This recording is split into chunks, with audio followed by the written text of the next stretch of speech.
Bienvenidos un día más a los estudios que estamos haciendo con el libro de Éxodo. Hoy nos toca estudiar el libro de Éxodo, el capítulo 7, y el tema de este capítulo es la primera plaga y los milagros. Y cuando hablamos de la primera plaga, creo que muchos hemos visto en Semana Santa esta película de los 10 mandamientos, ¿verdad? Y vamos a ir ahora viendo paso a paso desde una perspectiva doctrinal y teológica. Pero hablando de los milagros, hoy en nuestro país hay un señor de los milagros que va a ir por las calles y va a salir en este tiempo.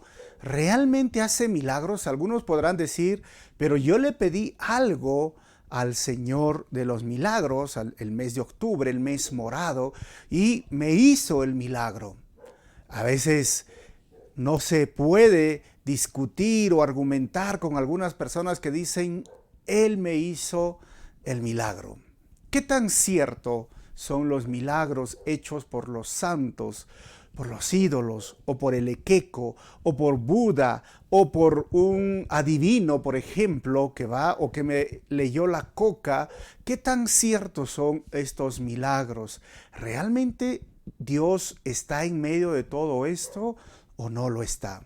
Bueno, si quieres escuchar o entender la respuesta, hoy vas a ver a través de la palabra de Dios una respuesta. La Biblia tiene respuestas para estos milagros. Oramos y continuamos. Señor, te quiero dar gracias por este tiempo tan especial. Gracias, Señor, porque nos permite reunirnos en tu nombre y que cada persona que esté escuchando esta enseñanza, Señor, sea tocado por tu Santo Espíritu. Habla, Señor, directamente a su corazón y usa mi vida para compartir de tu palabra en esta hora. Te pido esto en tu nombre, Jesús. Amén. Bienvenidos a la iglesia de Calvary Chapel Arequipa, que viene obviamente de una iglesia de los Estados Unidos que empezó en el año 70, pero en español se llama Capilla del Calvario. Estamos estudiando Éxodo del capítulo 7, la primera plaga y los milagros. El bosquejo que vamos a tratar ahora en esta carta es el siguiente. Del 1 al 10 vamos a ver Dios envía a Moisés y a Aarón ante Faraón. Del versículo 11 al versículo 13 vamos a ver Moisés y Aarón se presentan ante Faraón. Del versículo 14 hasta el 21 vamos a ver la plaga de sangre. Hasta el 25. ¿Ok? Y a medida que yo paso las diapositivas voy a leer los títulos de las subdivisiones de cada párrafo. Por ejemplo, del versículo 1 al 5 dice lo siguiente. Dios envía a Moisés y a Aarón ante Faraón, dando a conocer los detalles de la misión. Versículo 1. Entonces el Señor le dijo a Moisés, presta mucha atención a lo que voy a decir. Y lo he marcado la siguiente frase. Yo haré que para el Faraón parezcas como Dios, y tu hermano Aarón será tu profeta. Hasta ahí vamos a leer para empezar y recordar un poco que básicamente fue Moisés quien escribió los 5 primeros libros de la Biblia, a la cual en la Biblia también se le denomina como el Pentateuco del 5, Pentateuco, Génesis, Éxodo, Levítico, Números y Deuteronomio. Éxodo, que lo agarró la Vulgata latina, obviamente copió de la Septuaginta, que era la versión griega del Antiguo Testamento, significa salida. Por eso vamos a ver la salida en esta serie de la esclavitud a la libertad, la salida del pueblo de Dios. Es decir, no existía el pueblo de Israel cuando entró a Egipto. Entraron 70 personas, bueno, más los que estaban allí. Y ahora estamos hablando de más de 600,000 hombres, sin contar mujeres ni niños. Y si multiplicamos por 3 o por 4, estamos hablando de casi 2 millones de personas. Ya es un pueblo, es una nación. Y que adopta el nombre de el nieto de Abraham, Jacob, que peleó con el ángel, luchó con el ángel y ahora le puso por nombre Israel. Y ahí están siendo esclavos. El faraón ha hecho las cosas difíciles. Ya Moisés se ha presentado con Aarón ante el faraón. Y recuerden lo que dijo el faraón: ¿y quién es este Dios? No lo conozco, ¿por qué tengo que obedecer a este Dios? Así que ahora reiteradamente Dios le dice: preséntate, pero te vas a presentar ahora de diferente forma. Y es curioso porque le dice: tú te vas a presentar y te voy a poner delante del faraón como Dios. Miren, se van a ver cara a cara, pero como Dios, y Aarón va a ser tu vocero. Y es curioso esta forma que le da Dios a Moisés. ¿Por qué? Porque se supone que el vocero de Dios es un profeta. Básicamente le está diciendo: sabes que Aarón va a ser tu profeta y tú vas a ser como Dios. No le está diciendo que vas a ser Dios, sino que era una forma de que se presente al faraón, quien en ese contexto y en el mundo antiguo era considerado Dios.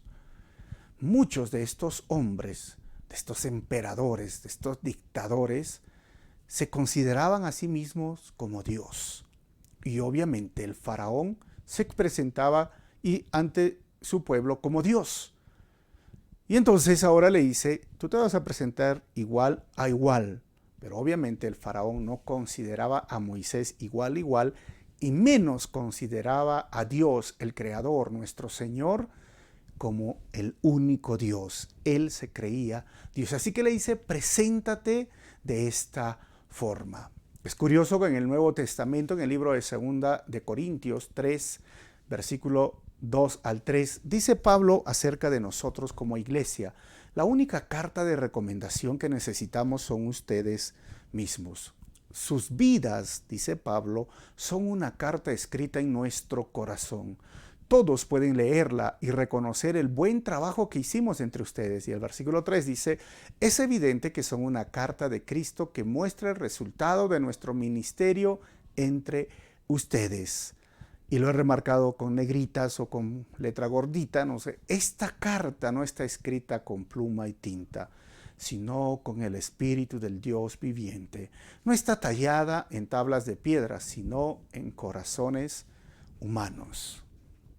Así como Moisés tenía que presentarse de parte de Dios, ahora ante este hombre incrédulo, terco, que se creía Dios, a ti y a mí, el Señor nos ha encargado dar la cara por Él o presentarnos ante Él, o básicamente, como dice Pablo, somos una carta abierta de presentación hacia aquellas personas que no conocen o reconocen a Jesucristo como su Señor y Salvador.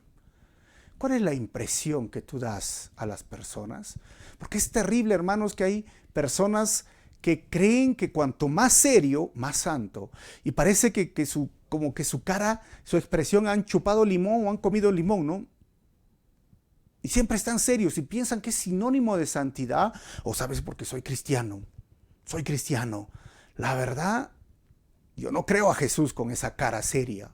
Que tiene una cara, hermanos, que si tú los miras, dice: ¿y dónde está tu gozo, tu alegría? No, reflejo santidad y seriedad. La verdad, hermanos, es que las personas, no solamente estamos hablando de tu rostro, sino tus acciones, las actitudes, la forma en que te relacionas con aquellos que no son cristianos, la forma que actúas cuando estás en el transporte público, la forma que actúas con aquel vecino, con aquel vendedor.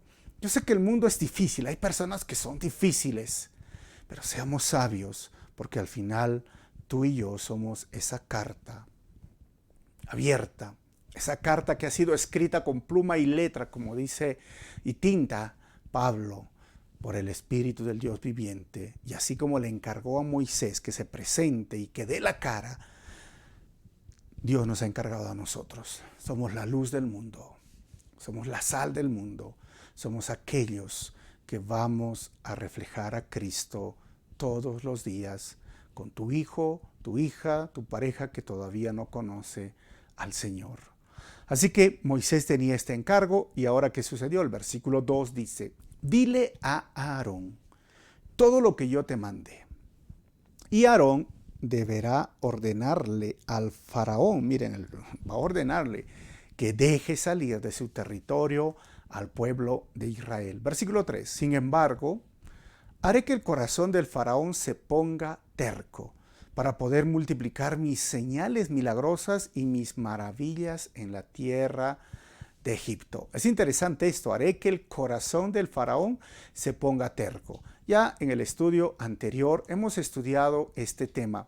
No es que Dios hace que el corazón de un ser humano se vuelva terco, sino que por la terquedad del corazón, el ser testarudo, el no creer que Jesús es el Señor o el no creer en Dios simplemente, y el hecho de no creer, a pesar de ver las maravillas, los milagros, a pesar de ver las evidencias de que Dios existe y esta persona es terca, testaruda y dice, no, no quiero saber, no quiero humillarme ante Dios, no quiero, no quiero, no quiero.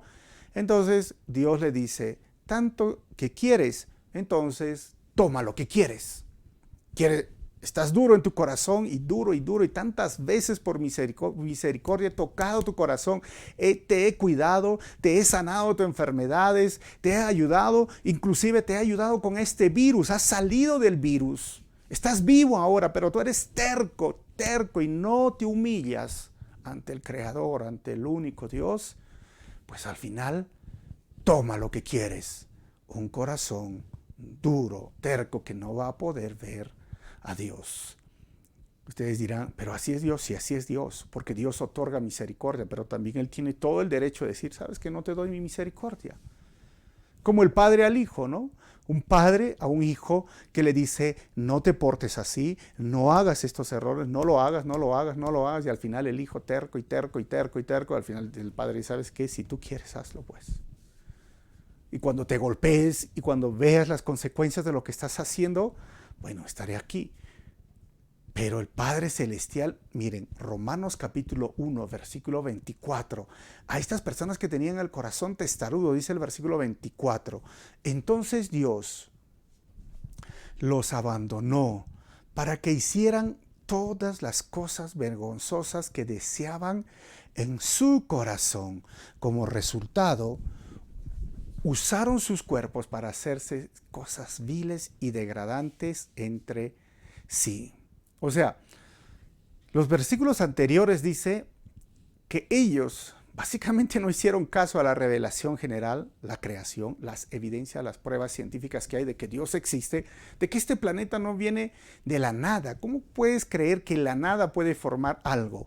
O aún la casualidad puede formar propósito y diseño inteligente. Y el diseño inteligente se ve en toda la naturaleza, basado en la simetría. Por ejemplo, tú has visto las hojas, tú has visto las rosas, tú has visto las flores. Tiene simetría. Ojo, esto no es casualidad. Y algo que a mí me llamaba la atención, no sé si tú has estado en la nieve alguna vez o has agarrado la nieve, cuando tú miras de muy cerca la nieve, tiene simetría, cada copo de nieve. Y los científicos dicen que no hay un copo de nieve que se repita, son únicos, son especiales. ¿Esto lo hizo la casualidad? ¿El que millones y millones y millones de años? No, o sea, ya hay evidencia. Y esto es lo que dice Pablo en Romanos. Y esto es lo que vamos a ver justo con este faraón. Hay evidencias de que Dios existe, Dios es real, Dios es grande y temeroso.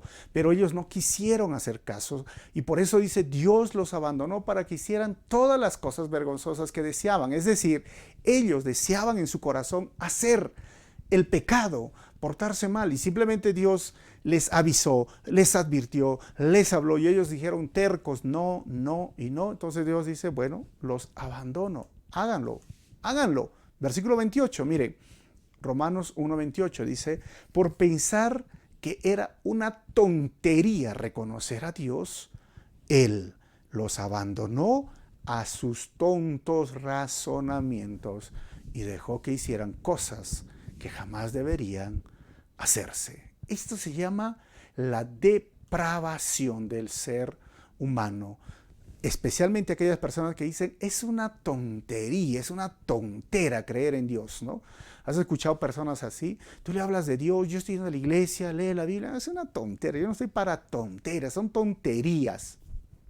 Bueno, Dios los va a abandonar o los va a dejar ir a sus tontos razonamientos y al final, por culpa de esa decisión, van a ver las consecuencias en su vida, su salud, su cuerpo o más adelante la condenación eterna. Es decir, así como en el caso del faraón hemos visto, ya en la lección anterior, Dios no es que endurezca el corazón, sino que Él ya tuvo duro el corazón y no escuchó a Moisés, no escuchó a Aarón, no escuchó la revelación general de Dios. Y hoy tenemos la revelación especial, que es la Biblia, la palabra de Dios, este sermón. Y no quieren escuchar, entonces Dios dice, toma lo que quieres. Tú dices que es tonterías creer en Dios, entonces te dejo en las tonterías de tus razonamientos. Dios no está rogando a nadie para que venga. Dios ha puesto las cosas tal y como son.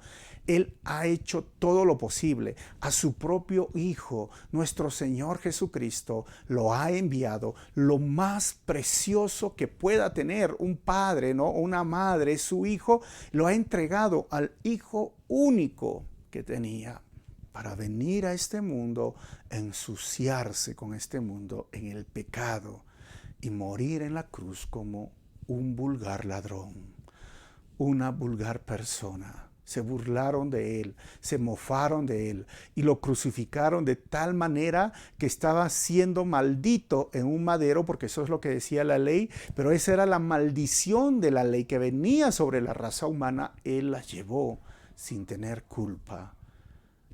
Toda esta revelación especial tienen hoy muchas personas que están rodeados de tecnología, que tienen la Biblia en su idioma, y aún así dicen tonterías, es una tontera creer en Dios.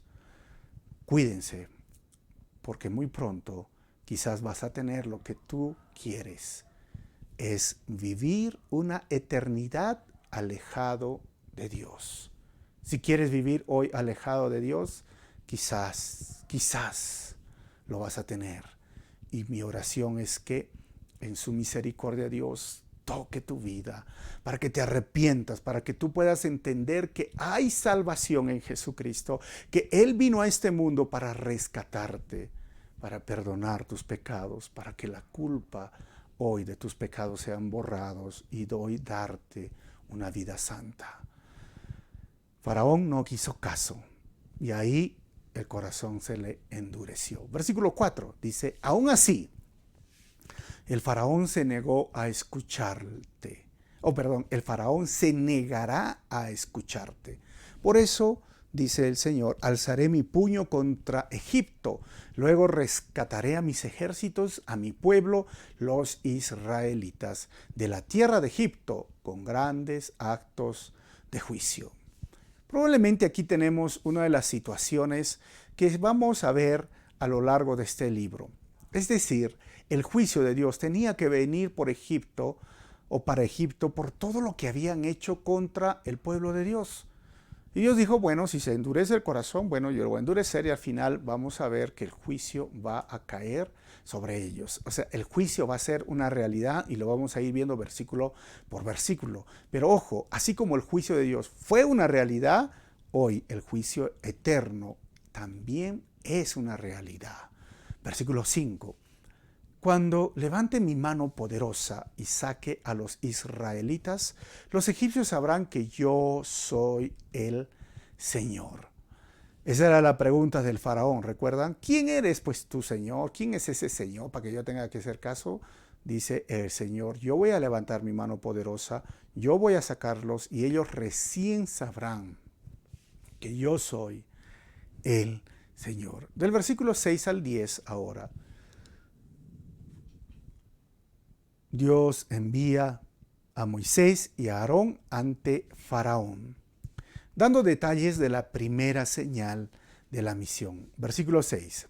Así que Moisés y Aarón hicieron tal como el Señor les mandó. Versículo 7. Moisés tenía 80 años y Aarón 83 cuando presentaron sus demandas ante el Faraón. Es algo muy interesante esto, ¿no?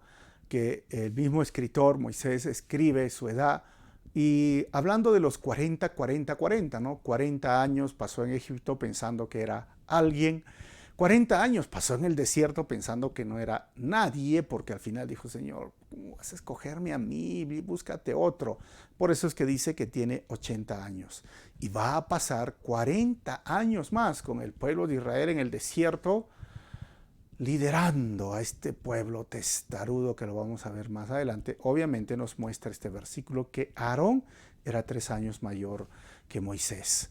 ¿Y quién era el elegido? El menor, no el mayor. Es interesante esto. Versículo 8.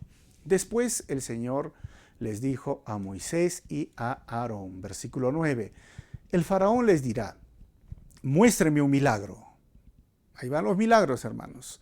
Cuando lo haga, dile a Aarón: toma tu vara y arrójala al suelo delante del faraón, y la vara se convertirá en una serpiente.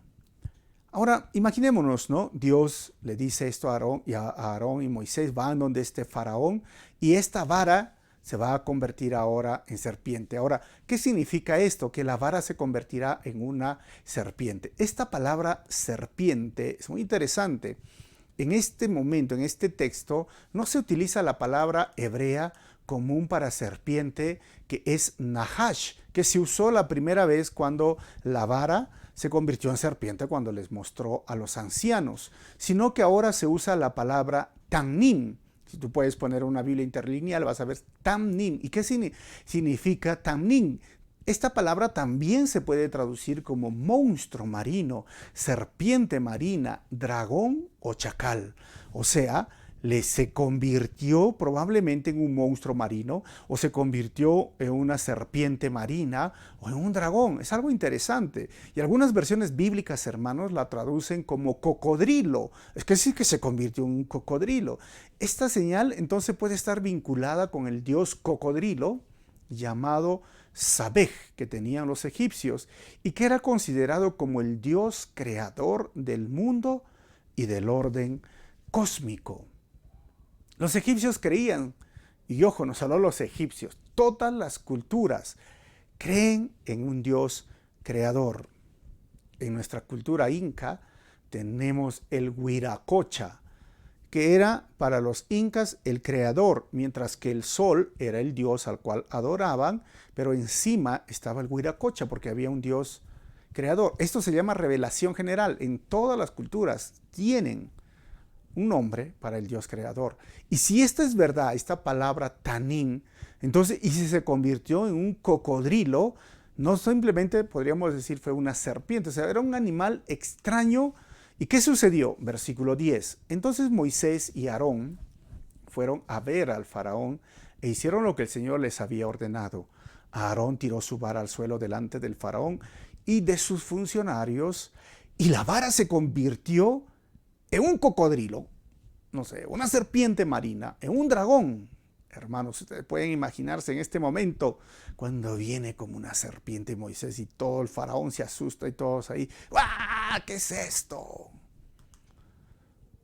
Ahora vamos a ver, Moisés y Aarón se presentan ante Faraón. Versículo 11 al 13, Moisés y Aarón se presentan ante Faraón haciendo la primera señal de la vara. Versículo 11, entonces el Faraón llamó a sus sabios y a sus hechiceros, y los magos egipcios hicieron lo mismo con sus artes mágicas. Así que vemos en este momento ya no solamente una serpiente marina o un dragón o un cocodrilo, sino más serpientes. Y la pregunta sería en este momento, ¿cómo fue posible que los encantadores y los magos imitaran los milagros de Moisés, que no se supone que los milagros solamente son de parte de Dios, que no se supone que lo sobrenatural solamente le pertenece a Dios? Pues ¿sabes qué? Estos magos, estos hechiceros, estos encantadores, hay como en ese tiempo como lo hay ahora. ¿Qué es esto?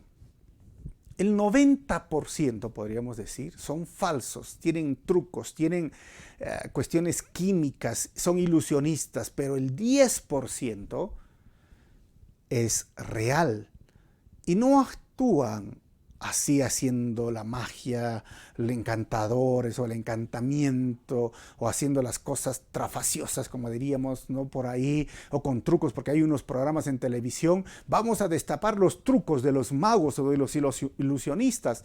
Bueno, se destapa los trucos, ¿no? Porque ha visto que los meten en una caja, les meten las espadas, levantan la sábana o la tela y aparecen, desaparecen. Y tú dices, wow, ¿cómo lo hizo? Son trucos.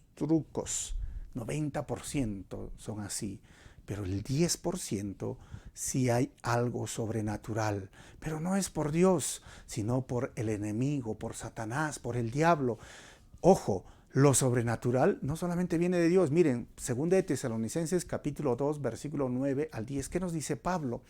Ese hombre, hablando del anticristo, vendrá a hacer la obra de Satanás, hermanos. ¿Y cómo va a venir? Con poder, señales y milagros falsos. Vuelvo a leer, con poder, obviamente, poder sobrenatural, señales sobrenaturales, milagros, pero son falsos. Y dice el versículo 10, se valdrá de toda clase de mentiras malignas para engañar a los que van rumbo a la destrucción, porque se niegan a amar y a aceptar la verdad que los salvaría. O sea, no todos los milagros vienen de parte de Dios. O sea, tienes que entender esto, que lo sobrenatural no solo lo realiza Dios, también el diablo es un ser con poder sobrenatural, pero ese poder está minimizado. Tienes que entender esto. Y esa es una de las explicaciones y la mejor explicación cuando hay personas que a mí me dicen, pero es que yo lo llevé a tal cruz, es que yo lo llevé a tal santo, y yo lo llevé a tal lugar, o a tal, no sé, ídolo como Buda o el gatito, y yo le agarré la pancita a Buda, yo le agarré la nariz a ese elefantito que tiene la plata ahí, yo agarré a Lequeco, o le pedí a mi abuelita, o le rogué a Santo Tomás, o Santo tal, o Santa tal, y bla, bla, bla, o tal virgen, y me lo hizo. Mira, hay algunos de estas situaciones que Dios ha creado anticuerpos y podemos ser sanos por los anticuerpos, como en el COVID, o algunas son obras sobrenaturales. No se le puede negar las obras sobrenaturales, pero no vienen de parte de Dios.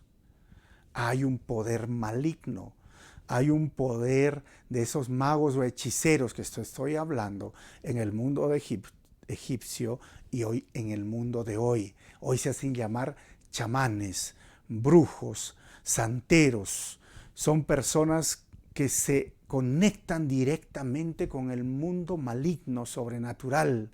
Pero te voy a decir algo, cada vez que Satanás obra de forma sobrenatural y aparenta un milagro, Satanás va a demandar tu vida, va a demandar algo y su objetivo es llevarte al lago de fuego. Porque sabes que el lago de fuego no ha sido creado para ti o para mí, sino ha sido creado ese infierno para Satanás y sus ángeles y sus demonios. Pero él no quiere irse solo porque odia tanto la creación de Dios, el ser humano, que quiere arrastrarlos ahí y posee a esas personas. Yo he visto muchos testimonios de personas que tuvieron un milagro sobrenatural, entre comillas, pero no era de parte de Dios y hoy sus hijos están poseídos por demonios. He visto situaciones tan difíciles que el Señor ha tenido que liberarlos y traer realmente libertad sobrenatural sobre ellos, pero Satanás se ha aferrado ahí. El único que sana y hace algo milagrosamente sin demandar o pedir algo es Dios. Dios, en su gracia soberana o en la gracia común, como se conoce en teología, hace que el hombre pueda sanarse, sea bendecido, tenga trabajo, tenga vida, pueda respirar, salga de ese hospital, salga de ese UCI, y Él te da sin esperar recibir nada a cambio, porque ese es su amor ágape. Así que estos brujos hicieron casi lo mismo y esa es la respuesta. ¿Cómo es que lo hicieron? Lo hicieron por el poder maligno, por el poder de Satanás. ¿Y qué pasó? Versículo 12. Tiraron sus varas al suelo y las varas también se convirtieron en serpiente. Y miren, lo he remarcado, pero la vara de Aarón se tragó las varas de ellos. Es como si la serpiente agarró y ¡prac! Se los empezó a comer y todos se asustaron. Hermanos, los milagros pueden ayudar al ser humano a creer en Dios y también pueden desviar la mirada del ser humano a solo buscar un milagro, aunque no provenga de Dios.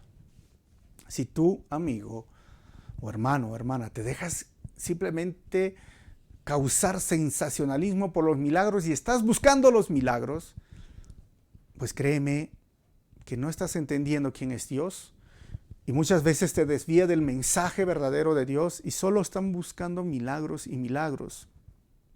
Y pronto van a quizás ser llevados a un lado porque el que sigue los milagros quizás va a encontrar los milagros también del maligno y ahí se va a poner. Hay que escuchar el mensaje. Versículo 13 dice, sin embargo, el corazón del faraón siguió endurecido. Miren, vio los milagros y ¿qué pasó con él? Corazón endurecido. Continuó negándose a escucharlos tal como el Señor lo había dicho. El faraón los miró a Moisés y a Aarón y dijo, no, me niego. ¿Y sabes qué pasó? Porque el faraón se centró más en los milagros que en el mensaje de Dios. Es decir, él miró este milagro y miró que hicieron los magos, los hechiceros. Dijo, no, en lugar de escuchar el mensaje de Dios, hermanos. Por esto digo, los milagros pueden ayudar al pecador a creer en Dios. Mas si su corazón está duro porque ama su pecado, no querrá oír el mensaje del Señor. Es muy difícil a veces cuando las personas quieren que otros puedan ver los milagros, ¿no? Y es por esto que a veces hay la tentación de decir campaña de milagros, campaña de sanidad, y unos van simplemente por el milagro, el milagro, el milagro, detrás de eso, pensando a ver si me toca, pero no van por amor a aquel que murió en la cruz. No van en busca del Dios Todopoderoso y no van a humillarse ante el Dios Todopoderoso porque tienen pecado y así con su pecado se están yendo a la condenación eterna. No entienden el mensaje, no escuchan el mensaje porque están buscando milagros. Si es cierto, los milagros pueden ayudarnos, hermanos, a ver que hay un Dios que es poderoso, pero cuando el pecador tiene su corazón duro como el faraón, no va a escuchar el mensaje, aunque vea milagros. Y es triste, a veces personas, como dice el libro de Apocalipsis, aunque vean personas que han resucitado de la muerte, ellos no van a creer en Dios. Ahora, ¿qué pasó? Vamos a ver la plaga de la sangre. Del 14 al 18, la plaga de la sangre es explicada a Moisés. 14. Luego el Señor le dijo a Moisés, el corazón del faraón es obstinado, terco, y todavía se niega a dejar a salir al pueblo. 15. Así que irás a ver al faraón por la mañana cuando descienda al río. Párate junto a la ribera del río Nilo para encontrarte allí con él. No te olvides de llevar contigo la vara que se convirtió en serpiente. Acá en este versículo 15, cuando dice que va de mañana, como creían que el faraón era un dios en minúscula, dice que nadie se acercaba en la mañana, pero era el hábito del faraón para simplemente hacer sus cuestiones físicas matutinas, normales, ustedes me entienden. Y Dios le dice, corre ahí, interrúmpelo. ¿Y qué pasó? Versículo 16. Luego, anúnciale lo siguiente. El Señor, Dios de los hebreos, me envió a decirte, deja ir a mi pueblo para que me adore en el desierto. Hasta ahora te has negado a escucharlo. 17. Por lo tanto, esto dice el Señor, te mostraré que yo soy el Señor. Mira, con esta vara que tengo en la mano golpearé el agua del Nilo y el río se convertirá en sangre. Hermanos, tenía que golpear, inmediatamente se iba a convertir en agua y el faraón se quedó sorprendido. Y algunas personas siempre se preguntan, wow, esta primera plaga, ese es un milagro, es una señal increíble. Y muchas personas me dicen, pero pastor, ¿por qué no vemos los milagros del Antiguo Testamento hoy en día? Todo esto apuntaba, todo lo que pasaba en el Antiguo Testamento apuntaba a Jesucristo. Y no hay mayor milagro, hermanos, que tú y yo seamos salvos de la condenación eterna. Muchas veces estamos buscando esos milagros espectaculares cuando ya tenemos un milagro delante de nosotros. El mayor milagro hoy en día es la salvación disponible al pecador y con ella la vida eterna. Así que no minimices la salvación. Eso es un milagro. Que el pecador sea perdonado, que el pecador quede sin culpa, ya es un milagro. Y si alguien me dice, ¿y dónde están los milagros? Mira mi vida, mira la vida de mis hermanos. Es un milagro, como Dios nos ha rescatado y sacado de esta vana manera de vivir. Versículo 18. Los peces del río morirán, dice el texto. Y el río apestará, y los egipcios no podrán beber agua del Nilo. Era obvio, ¿no? Peces muertos, río apestoso, no se puede beber el agua de este río, que se convirtió en sangre. Y cuando dice el texto que los egipcios no podrán beber agua del Nilo, la primera plaga, hermanos, tocó uno de los principales deidades de Egipto, que se llamaba Hapi o Api, el dios del Nilo, vinculado a la fertilidad. O sea, ellos en este tiempo no solamente adoraban sus dioses, y vamos a ir viendo que cada plaga atacaba a un dios, lo dejaba en ridículo a un dios, y esta plaga directamente ataca al dios de la fertilidad, a este Hapi, que era adorado de parte del río Nilo. Versículo 19 al 21. La plaga de sangre será ejecutada por Aarón, y Dios explica su alcance. Dice el 19. Luego el Señor le dijo a Moisés, dile a Aarón, toma tu vara y extiende tu mano sobre las aguas de Egipto. Todos sus ríos, canales, estanques y depósitos de agua, conviértete todo el agua en sangre. En todo Egipto el agua se transformará en sangre, incluso el agua almacenada en vasijas de madera y en tinajas de piedra. Esto era realmente sí una señal. Versículo 20. Moisés y Aarón hicieron tal como el Señor les ordenó a la vista del faraón y de todos sus funcionarios. Aarón extendió su vara y golpeó el agua del Nilo, y de repente todo el río se convirtió en sangre, así como ven. Tocó, ¡pa! Y el agua empezó a ponerse roja, roja, roja, roja, las vasijas, los baldes, los lavadores, y el faraón puso su mano sobre el agua, y al final sus manos se volvieron rojas, llenas de sangre. ¿Qué pasó? Versículo 21. Murieron los peces del río, y el agua quedó tan asquerosa que los egipcios no podían beberla. Había sangre por todas partes en la tierra de Egipto. ¿Te imaginas? Todo el río, las riberas, rojos, sangre, sangre, sangre. Yo creo que en este momento los egipcios, al ver sangre en el río, quizás también era parte del juicio de Dios por lo que hicieron años anteriores cuando Moisés fue salvado. En Éxodo capítulo 1, versículo 22, dice que una vez se convirtió o se tiñó de color sangre o se volvió sangre el río. En el versículo 22 dice, entonces el faraón dio la siguiente orden a todo su pueblo: tiren al río Nilo a todo niño hebreo recién nacido, pero las niñas pueden dejarlos con vida. Hace años, 80 años atrás aproximadamente, todo el río Nilo se convirtió en sangre, pero no era la sangre como la que vemos ahora, sino se tiñó de sangre, diríamos, por los bebés hebreos que habían sido asesinados a filo de espada por este faraón que intentó matar a Moisés. El juicio de Dios ahora venía, y es como decirle, ustedes tiñeron de sangre con la sangre de los hebreos, de los israelitas, ahora van a ver todo este río, todo el agua se va a convertir en sangre. Del 22 al 25, la plaga de sangre es imitada por los magos de Egipto. 22. Pero los magos de Egipto volvieron a usar sus artes mágicas y también convirtieron el agua en sangre, de modo que el corazón del faraón siguió endurecido y se negó a escuchar a Moisés y a Aarón, tal como el Señor había dicho, porque eso es la omnisciencia de Dios, Dios lo sabía.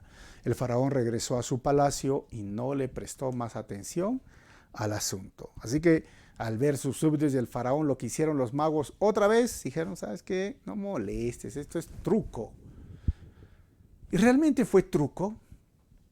Algunos comentaristas o teólogos a veces liberales dicen, no, lo que pasa es que cuando el agua subía, agarraba un poco de tierra roja y entonces agarraba el agua a la tierra roja, pues la hacía desmoronar y el río se convertía en sangre. Pero eso no es lo que pasó. Lo que pasó es que aún las vasijas, aún las fuentes, aún los pocillos, todo donde tenía el agua se convirtió en sangre. Miren, y el faraón se quedó impresionado.